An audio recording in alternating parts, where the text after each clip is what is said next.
바라기는 하나님의 은혜와 평강이 추석 명절 연휴 기간을 보내시는 여러분들의 가정에 충만히 임하시기를 주님의 이름으로 축복합니다. 여러분들은 추석하면 어떤 단어들이 생각이 나시나요? 각각 다 다르겠지만 저는 추석하면 생각나는 단어들이 있습니다. 이 고향집, 오곡백과 추석빔, 그리고 부모님을 비롯한 가족들. 그래서 이제 제가 어렸을 때 공부하던 초등학교 교과서에 이런 글이 실려져 있었습니다. 추석이 가까워졌습니다. 벼가 익었습니다. 밤도 익었습니다. 감이 익어갑니다. 즐거운 추석이 옵니다. 어머니가 새 옷을 만드십니다. 우리들의 옷입니다. 추석에 입을 옷입니다. 아버지는 새 신을 사오셨습니다. 우리들의 신입니다. 얼마나 정겨운 글인가요?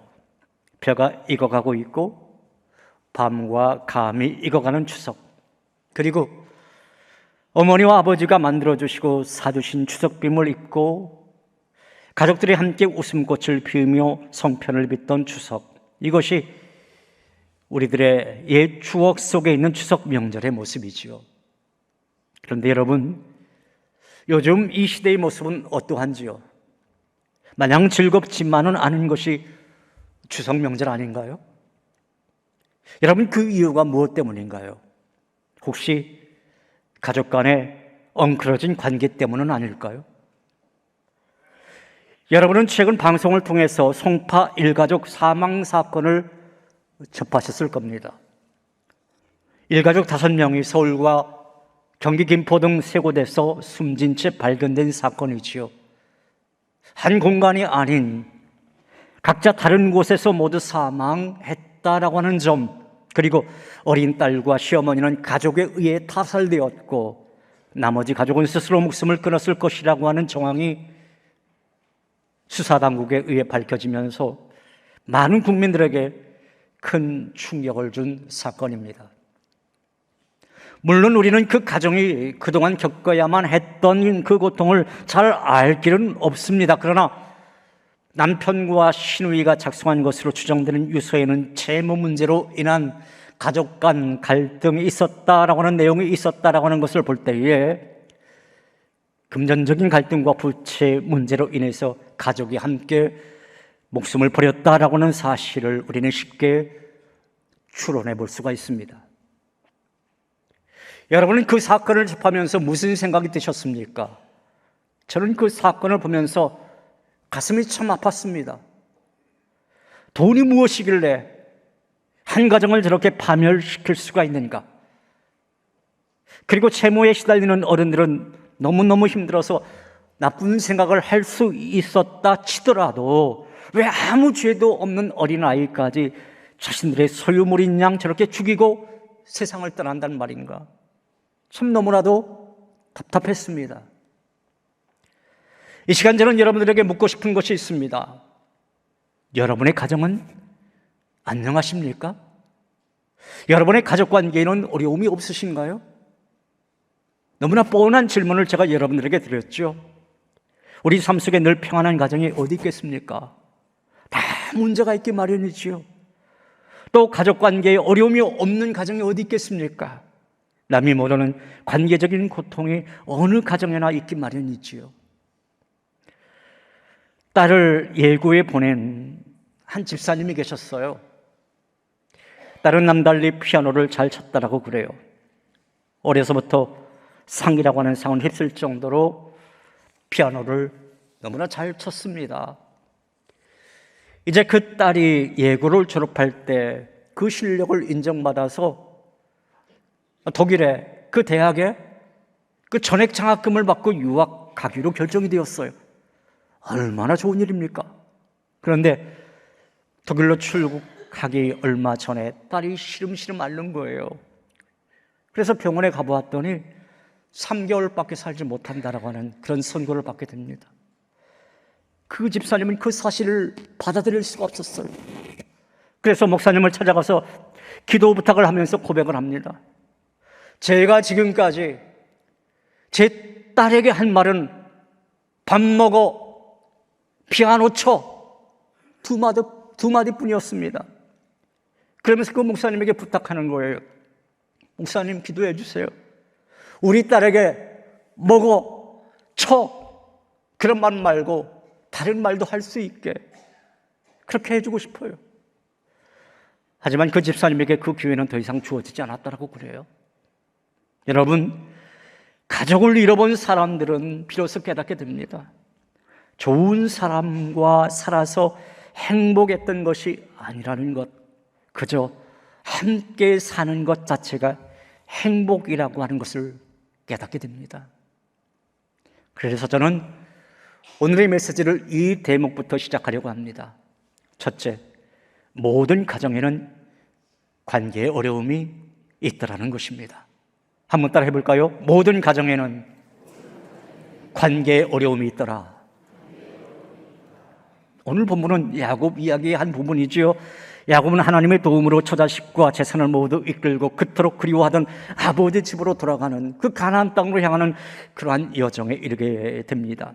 그러나 그토록 그리워했던 고향 땅이었지만 그곳으로 가는 그 길이 즐겁지만은 않았어요. 멀리서 있을 때는 그립기만 했던 아버지의 집, 그 집이 가까워지면 가까워질수록 그는 두려움으로 떨게 되었습니다. 심지어 절망감마저 느낄 정도의 그런 상황에 놓이게 되었어요. 여러분, 그 이유가 무엇 때문이었습니까? 20년 전 집을 떠날 때 형 에서에게 사기를 쳐서 장자권을 빼앗은 사건을 그가 저질렀기 때문이었던 것이죠. 여러분, 용서받아야 할 사람에게 용서받지 못할 때의 마음은 말로 다 표현할 수 없이 힘들고 고통스러운 법입니다. 우리가 어떤 사람에게 잘못을 저질렀을 때 상대방이 나에게 용서를 베풀어 주지 않으면 마음이 너무나 괴로운 것처럼 말입니다. 그래서 용서받지 못한 채로 어떤 물질적인 보상을 그 사람에게 해 주었다 할지라도 잘못을 저지른 사람의 죄책감은 감당할 수가 없습니다. 그 괴로움은요. 그런데 피해를 당한 사람이 나는 너를 용서해 주겠다 그렇게 말한다면 가해자의 마음은 평안해질 터인데 지금 야곱의 상황은 그렇지가 않았어요. 무엇이 문제였습니까? 에서는 야곱에 대한 분노를 품고 있었거든요. 그를 죽이려고 했던 그런 사람이었거든요. 야곱의 집에서 도망 나올 때 어머니 리브가가 한 말이 있습니다. 이런 말을 해요. 내 형 에서가 너를 죽이려 하니 나는 두 아들을 한 날에 잃을 수가 없다. 그러니 너 외삼촌 라반의 집으로 빨리 도망을 쳐라. 그렇게 알려준 적이 있었어요. 그러면서 그 어머니 리브가가 이런 말을 합니다.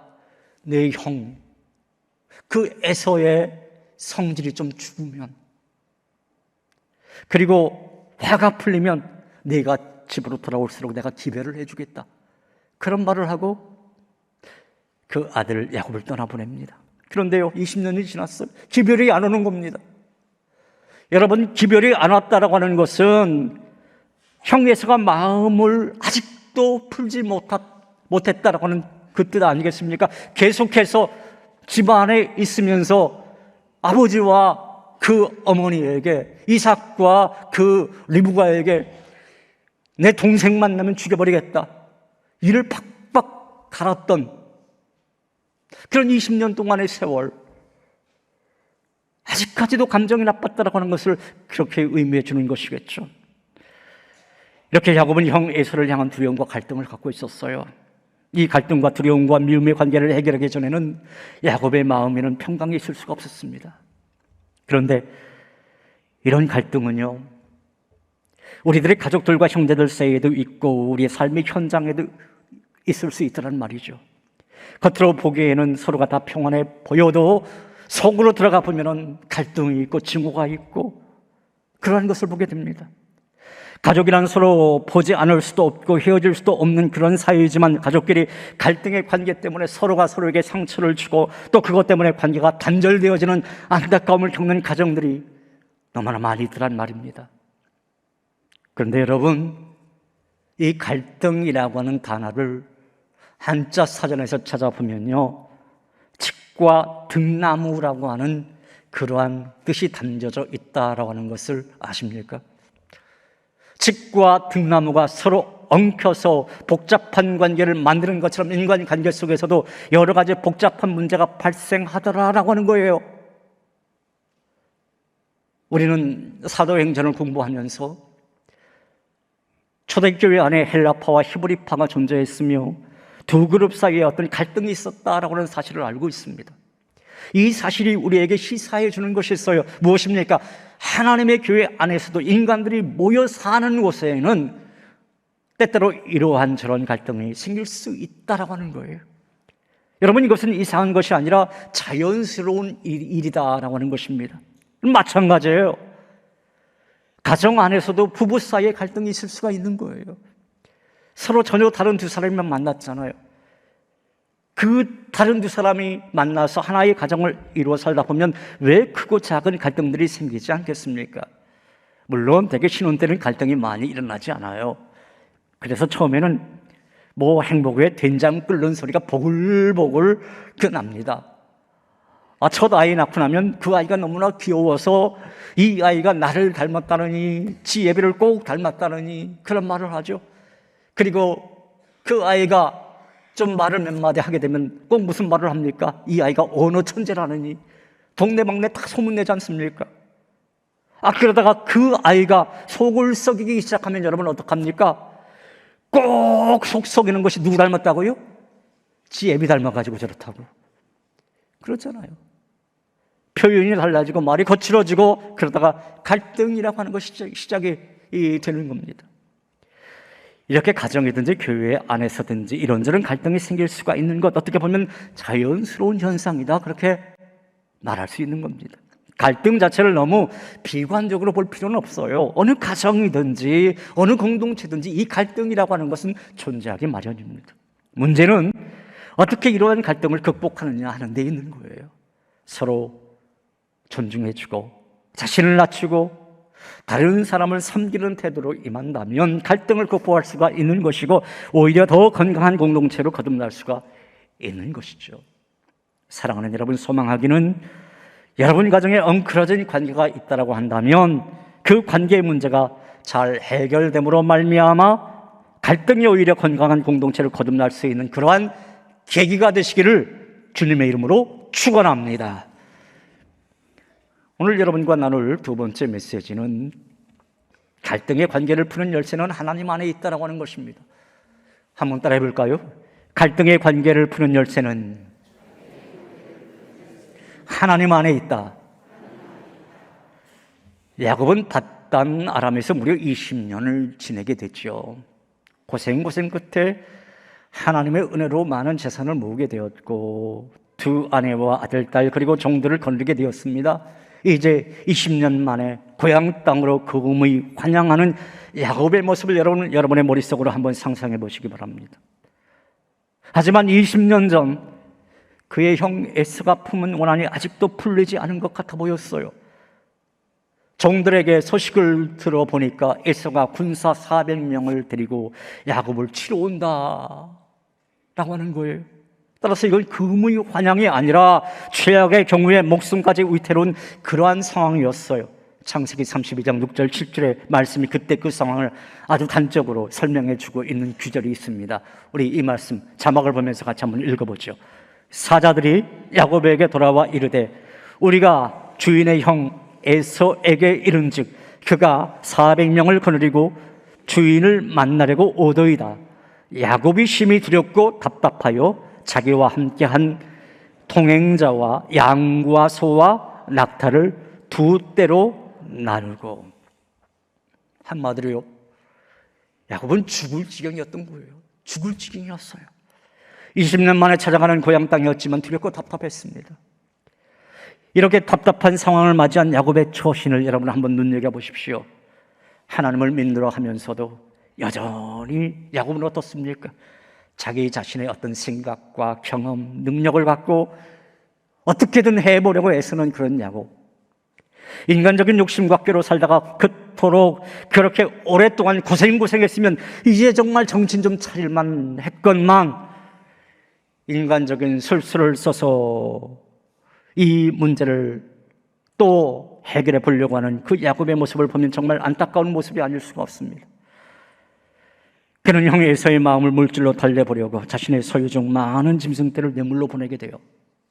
한마디로 물질 공세를 해댄 거죠. 소, 염소, 양, 낙타 등을 보내는데 무려 몇 마리를 보낸지 아세요, 여러분? 550마리를 보내요. 대단히 많은 그러한 가축대 아닙니까? 그것도 더 많이 보이게 하려고요. 한 번에 보낸 게 아니라 여러 번 나눠서 보냅니다. 그럼에도 불구하고 야곱은 여전히 불안했어요. 그 마음이 평안치가 않았어요. 그래서 이번에는 또 어떻게 했는지 32장 21절에서 23절 말씀을 계속해서 한번 더 읽어보겠습니다. 같이 자막을 보면서 읽습니다. 그 예물은 그의 앞서 보내고 그는 무리 가운데서 밤을 지내다가 밤에 일어나 두 아내와 두 여종과 11 아들을 인도하여 야복 나루를 건널세 그들을 인도하여 시내를 건너가게 하며 그의 소유도 건너가게 하고. 자, 그러니까요, 자신의 두 아내와 자식들을 나루를 먼저 건너가게 합니다. 그리고 자기 혼자만 강 반대편에서 머물렀던 거예요. 여러분, 왜 그랬을까요? 이건요, 여차하면 자기 혼자라도 도망가겠다라고 하는 속셈이 있었던 겁니다. 자기의 가족을 인간 방패 삼았던 거예요. 이쯤 되면요, 우리는 야곱의 인간성이 어떠했는지 충분히 짐작을 해볼 수가 있습니다. 하나님 말한 대로 정말 야곱은 지렁이 같은 그런 야곱이었어요. 그러나 인간이 아무리 지식과 경험이 많고 소유가 많다 할지라도 결국은 어떤 한계에 부딪히기 마련입니다. 야곱은 야복강 나루에서 혼자 안전하게 머물러 있었던 것처럼 보이지만 밤이 되면서 갈수록 더 불안해지기 시작했어요. 마음이 평강이 없었어요. 그런데 여러분, 그 밤에 야곱에게 어떤 일이 일어나게 되었나요? 택한 백성을 절대로 포기하지 아니하시는 하나님께서 야곱에게 나타납니다. 아니, 천사를 보내요. 하나님의 사자를 보냅니다. 자, 우리 함께 32장 24절 말씀을 같이 한번 읽어볼까요? 야곱은 홀로 남았더니 어떤 사람이 날이 새도록 야곱과 씨름하다가. 여기 어떤 사람이 누굽니까? 하나님이 보낸 사자죠. 야곱은 홀로 남았다. 하나님이 찾아오신 이 상황을 성경은 그렇게 한마디로 요약을 한 것입니다. 야곱은 홀로 남았더니. 여러분, 이 말이 무슨 뜻입니까? 야곱이 홀로 남은 그 시간, 고독을 느끼는 그 시간은 하나님이 찾아오는 시간이더란 말입니다. 하나님이 야곱의 인생에 간섭하는 시간이더란 말입니다. 야곱이 홀로 하나님을 만난 이 자리를 야복강 나루터라고 말을 합니다. 여러분, 야복이란 어떤 뜻이 있느냐면 비운다, 몽땅 털어버린다, 쏟아버린다라고 하는 그런 뜻이 있어요. 야복강 나루터는 지금까지 쌓아왔던 그 야곱, 자기 인생을 철저히 비워내는 그러한 장소였던 겁니다. 지금 야곱은 바로 야복강 나루터에서 기도로 하나님의 사자와 씨름하면서 형 에사와의 관계, 그 회복을 위해서 기도합니다. 주님이 이 문제를 주님이 해결해 주셔야 되겠습니다. 내 힘으로는 안 됩니다. 내가 지금껏 내 지혜로, 내 뜻으로 뭔가 해결해 보려고 했지만 20년 동안 이 문제를 풀어가지 못했습니다. 주님, 이 문제 속에 간섭해 주옵소서. 간절히 기도해요. 그리고 그런 용기를 내서 그 무너진 관계를 회복하기 위해 형 에사를 만나기로 그날 밤에 결심을 하게 됩니다. 여러분, 이렇게 관계를 회복하기 전에 하나님 앞에 기도하는 시간이 꼭 필요한 겁니다. 인간적인 생각을 앞세우다 보면요, 그 관계가 잠시 회복되어지는 것처럼 보입니다. 야곱이 에사에게 뇌물을 줬던 것처럼 내가 그 사람에게 어떤 선물을 할지라도 무엇인가 보상을 하고 또 내 뜻으로 무언가 어떤 그 뜻을 가지고 접근하려고 해도 그게요, 또 무너지고 또 무너지고 또 무너지더란 말이죠. 그래서 꼭 필요한 게 무엇이다? 기도다라는 것입니다. 왜냐하면 갈등의 관계를 푸는 열쇠는 하나님 안에 있기 때문인 것이죠. 사랑하는 여러분, 부디 갈등의 관계를 푸는 열쇠는 하나님 안에 있음을 기억하시고 인간적인 생각을 앞세우는 것이 아니라 하나님께 기도하심으로 지혜를 얻어서 그 갈등의 문제를 해결받는 우리 모두가 되기를 간절히 바랍니다. 오늘 여러분과 나눌 세 번째 메시지는 그래도 가족은 사랑이다 라고 하는 것입니다. 한번 따라해 보겠습니다. 그래도 가족은 사랑이다. 지금까지 인생에서 가장 길고도 긴장된 밤을 보낸 그 야곱은요, 몇 시간 전에 천사와 싸우느라 탈진할 정도로 지쳤습니다. 몸은 지쳤지만, 그렇지만 영적으로는 그가 완전히 새롭게 되었어요. 이제 그의 이름도 바뀌었잖아요. 야곱이 무엇으로 바뀌었나요? 그의 이름이 이스라엘로 바뀌었어요. 그런 상태에서 드디어 이제 에서를 만나게 됩니다. 에서를 만날 때에 그 모습을 여러분 한번 보십시오. 오늘 본문 1절 상반절이 바로 그 말씀인데요, 같이 말씀 또 읽어볼까요?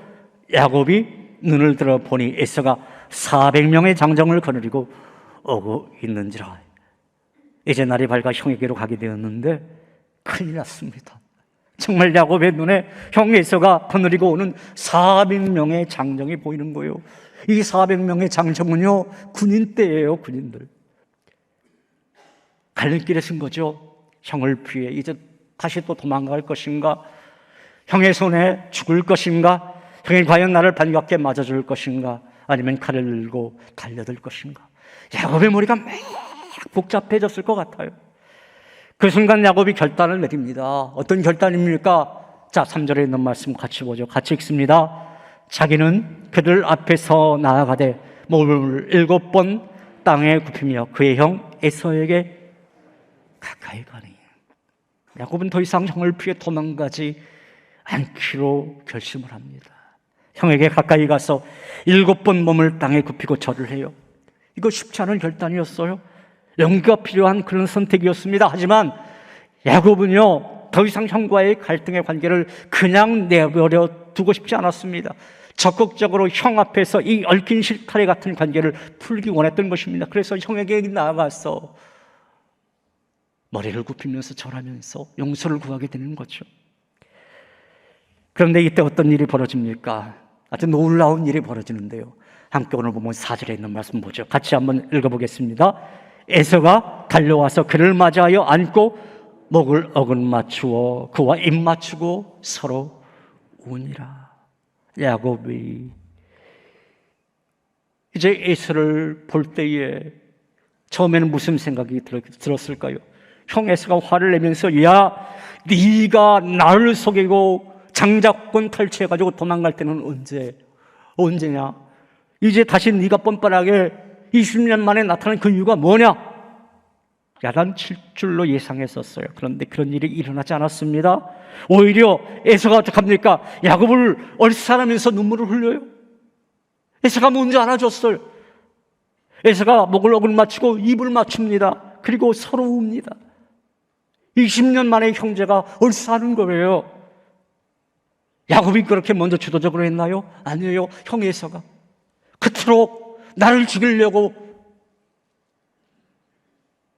20년 동안 서로가 악한 감정을, 미움의 감정을 품고 있던 그 형 에서가 먼저 다가와서 얼싸안고 웁니다. 여러분, 이것은 무엇을 말해주는 것입니까? 에서는 하나님을 잘 안 믿는 사람이었어요. 그럼에도 하나님께서는 안 믿는 사람 속에서도 역사하신다라고 하는 것을 말해주는 겁니다. 안 믿는 사람 속에서도 역사해 주신다. 믿음이 없는 사람의 마음에도 하나님께서는 역사하셔서 그들로 하여금 감동을 받게 하시고 눈물도 흘리게 하시고 악한 생각을 버리게 하신다라고 하는 거예요. 그래서 여러분, 이 전도대 행진 기간에 여러분들이 마음으로 품고 있는 그 사람을 위해서 기도할 필요가 있는 겁니다. 아니, 저는 그랬으면 좋겠어요. 여러분과의 그 관계가 단절되어진 가족이 있다라고 한다면 오히려 이번 기회에 정말 그분에게 마음을 좀 열고 또 그도 마음을 열고, 그래서 정말 하나 되는 그런 귀한 기회가 됐으면 참 좋겠어요. 왜? 우리의 뜻이 아니거든요. 하나님이 개입하시면, 하나님이 간섭하시면 모든 문제가 해결될 수 있거든요. 그런데 여러분, 지금 에서가 야곱의 목을 끌어안으며 울었다라고 해서 에서가 완전히 새 사람 되었다라고 하는 뜻이겠습니까? 여러분, 그건 아니에요. 그러나 하나님께서 그 에서의 악한 마음을 일시적으로 억제해 주셔서 에서가 야곱을 해치지 못하게 막아주신 겁니다. 그리고 그 순간 잠시 선한 마음을 갖도록 이끌어 주신 거예요. 왜냐하면 그래도 가족은 사랑이니까. 성령님께서 그렇게 간섭하여 주시고 역사해 주신 겁니다. 이제 한 걸음 더 나가서 야곱과 에사의 관계가 어떻게 되었는지 오늘 보면 또 5절 말씀을 또 읽어볼 필요가 있겠습니다. 5절 말씀 같이 또 읽어볼까요? 에서가 눈을 들어 여인들과 자식들을 보고 묻되 너와 함께한 이들은 누구냐? 야곱이 이르되 하나님의 주의 종에게 은혜로 주신 자식들이니이다. 에서가 지금 딱 보니까 그 옆에 여인들과 아이들이 보이는 거예요. 이들이 누군지 몰라서 에서가 야곱에게 질문을 던진 것이 아닙니다. 딱 봐도 견적이 나오잖아요. 이들이 야곱의 아들이고 또 야곱의 딸이고 그리고 야곱의 아내인 거 압니다. 그런데 놀라운 것은요, 지금 이들의 존재가 에서의 눈에 딱 들어왔다라고 하는 거예요. 여러분, 사람이 화가 나면요, 화로 꽉 차 있으면요, 관계가 틀어지면요, 다른 사람의 처지가 눈에 들어오지 않아요. 여러분, 그렇지 않습니까? 지금 내가 힘든데, 내가 힘들어 죽겠는데 다른 사람이 힘든 게 눈에 들어옵니까? 눈에 들어올 리가 없어요. 그런데 에서는 야곱의 가족들을 소개하기도 전에 먼저 이들이 누구냐고 물어봅니다. 이건 놀라운 일인 겁니다. 지금 에서가 야곱 가족들의 존재를 느끼게 된 거예요. 아, 저 사람들이 나의 제수씨들이구나. 아, 저 사람들이 나의 조카들이구나. 눈에 들어온 겁니다. 이건요, 야곱에 대한 마음이 풀리고 있다라고 하는 증거 아니겠습니까? 결국 10절에 야곱의 마음이 나와요. 여러분, 야곱이 형 에서에 대해서 뭐라고 하는지 아세요? 10절 하반절에 있는 말씀 자막을 보면서 또 한번 읽어보겠습니다. 내가 형님의 얼굴을 배운 즉 하나님의 얼굴을 본 것 같사오며 형님도 나를 기뻐하심이니이다. 내가 형님의 얼굴을 봤는데 누구의 얼굴을 본 것 같다고요? 하나님의 얼굴을 본 것 같다. 무슨 말씀인가요? 두 사람 사이에 화해가 일어나서 서로의 관계가 회복되자 야곱은 형 에서에게서 하나님의 얼굴을 보는 것 같은 그런 기쁨이 있었다라고 하는 겁니다. 관계가 회복되니까 말로 다 할 수 없는 그런 기쁨이 막 쏟아져 나왔다는 거예요. 여러분, 우리의 삶에서 갈등의 관계를 피할 수 없을 때가 있습니다. 하지만 주님 안에서 이 갈등의 관계를 잘 해소하면 서로가 서로의 얼굴을 볼 때 하나님의 얼굴 본 것 같은 그런 은혜가 있는 겁니다. 그리고 그런 말미암아 기뻐할 수 있는 겁니다. 그리고 이렇게 말할 수 있는 겁니다. 그래도 가족은 사랑이다. 사랑하는 여러분, 저는 여러분의 삶 속에 아직 해소되지 못한 가족 간의 관계가 있다고 한다면 이번 기회에 주님 안에서 아름다운 화해와 회복의 역사가 일어나서 결국 가족 간에 서로가 서로의 얼굴을 볼 때에 하나님의 얼굴을 보는 것 같은, 그리고 가족들이 함께 그래도 가족은 사랑이다 그렇게 고백할 수 있는 그러한 은혜의 가정 되시기를 주님의 이름으로 축복합니다. 이 시간 우리 함께 찬양했으면 좋겠어요. 이 가정의 복이라고 하는 찬양인데요, 이 찬양은 사실 지난 우리가 창립 91주년 기념주일에 오후에 기관별 찬양 경연대회가 있었잖아요. 그때 3040 우리 식구들이 우리 꼬맹이들하고 같이 불렀던 찬양이 바로 이 찬양이에요. 이 찬양 같이 한번 우리가 불러보도록 하겠습니다.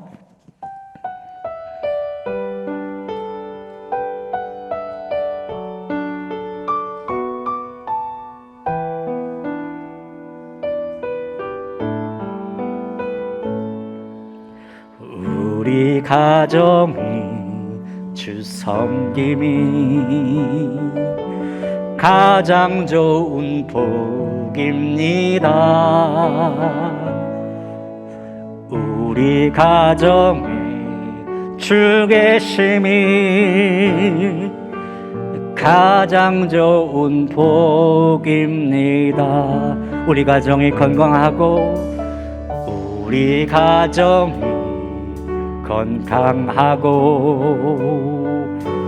예배할 수 있는 것이 세상 그 어떤 보물보다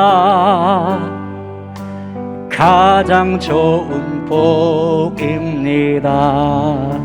주가 지키시고 항상 인도하니 우리 가정에는 두려움 없네.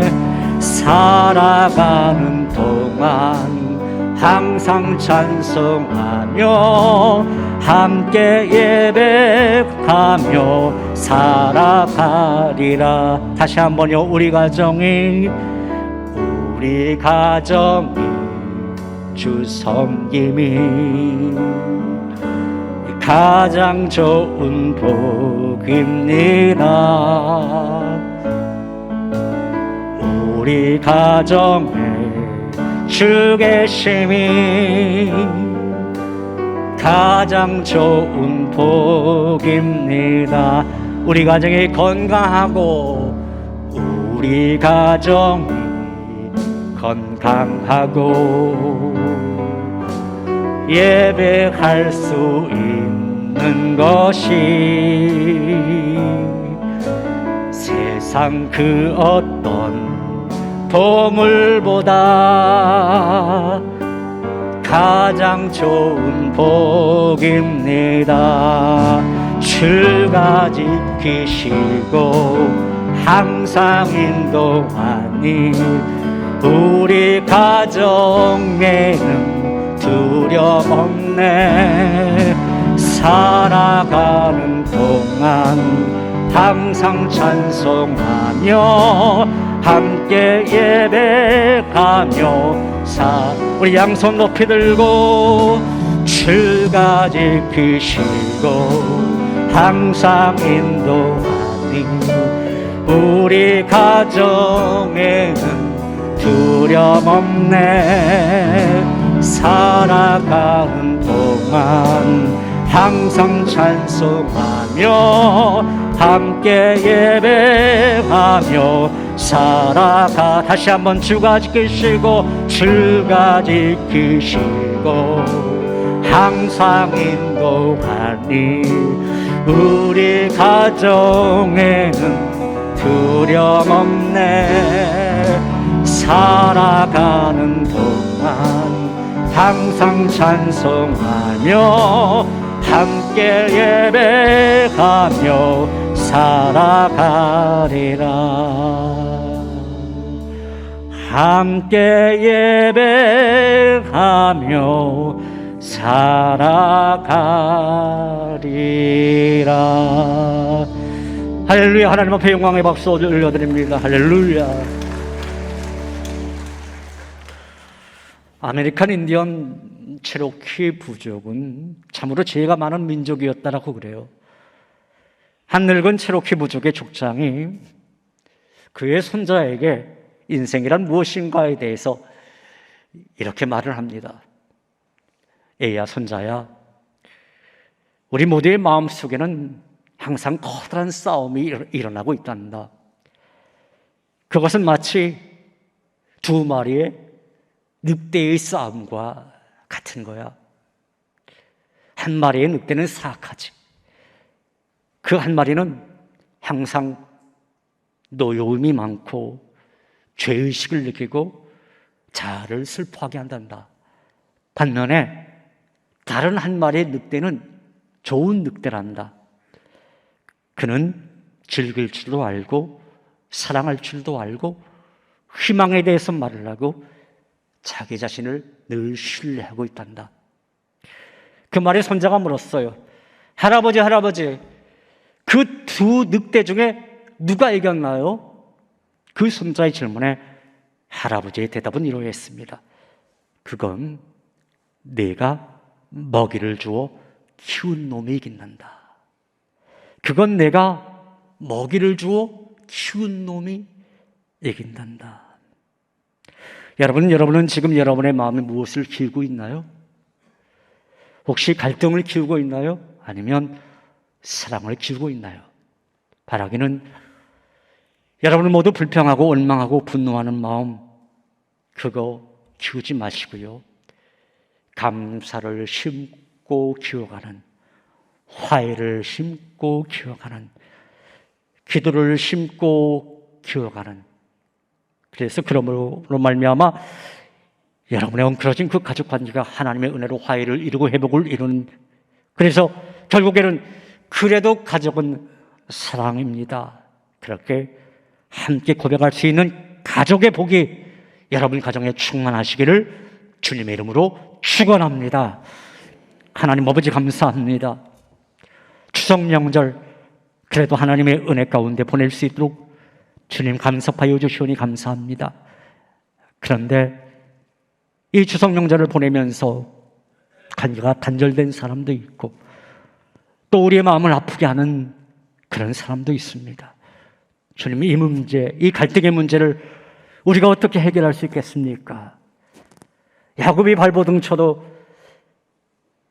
인간적으로 그 문제를 해결할 수 없듯이 결국 야복강 나루토에서 주님과 만남으로, 주님께 기도함으로 그 문제를 해결해 나갔듯이 하나님, 우리도 간절히 간구하옵나니 주님께서 야곱의 가정에게 허락해 주었던 회복의 영을 우리 성도들 가정에 허락하여 주시옵소서.